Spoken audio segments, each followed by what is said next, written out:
यह जो दंडक्रम पारायण हुआ है, भारतवर्ष के इतिहास में 3 बार ही यह पारायण आज तक हुआ है जो इतिहास प्राप्त होता है, जिसमें कि सर्वप्रथम 200 वर्ष पूर्व में महाराष्ट्र में नारायण शास्त्री जी ने 100 दिनों में यह दंडक्रम पारायण पूरा किया। उसके पश्चात 2 वर्ष पूर्व तमिलनाडु में ऋग्वेद का दंडक्रम पारायण हुआ, जो कि समष्टि पारायण हुआ। 10 लोग मिलकर 300 दिनों में दंडक्रम पारायण पूरा किए। और काशी में जो यह दंडक्रम पारायण हुआ, चिरंजीव देवव्रत महेश रेखे जी द्वारा, इतिहास में पहली बार प्रथम पारायण 100 दिनों में हुआ, ऋग्वेद का पारायण 300 दिनों में हुआ। काशी में जो देवव्रत महेश रेखे जी, ये केवल 50 दिन में पूर्ण हुआ है। ये बहुत बड़ा ऐतिहासिक घटना है और जिस घटना के हम लोग साक्षी बने हैं, हम लोग का भी जीवन धन्य है कि ऐसा एक दंडक्रम पारायण अपने जीवन काल में हम लोगों ने सुना और देखा।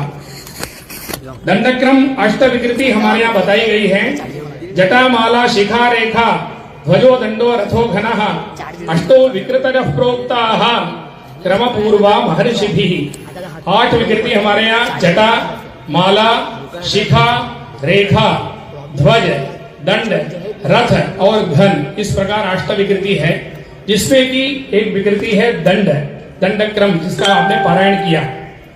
इसमें सबसे बड़ी कठिनाई का विषय यह है कि 1 से लेकर अगर 100 पदों तक हम पाठ करते हैं तो इसका क्रम इस प्रकार है: 1 2 2 1, 1 2 2 3, 3 2 1, 1 2 2 3, 3 4, 4 3 2 1, 1 2 2 3, 3 4, 4 5, 5 4 3 2 1।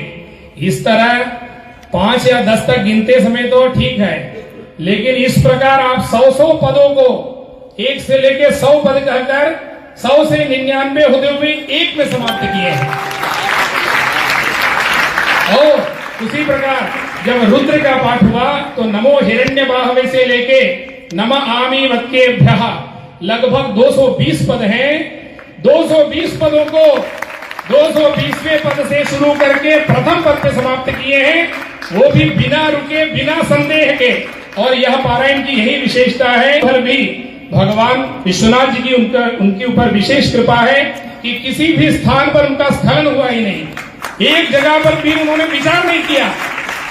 आज लौकिक दृष्टि से अगर अन्य विद्या होती है तो निश्चित गिनीज बुक वाले भी यहाँ पास आ जाते कि कैसे ये हो रहा है।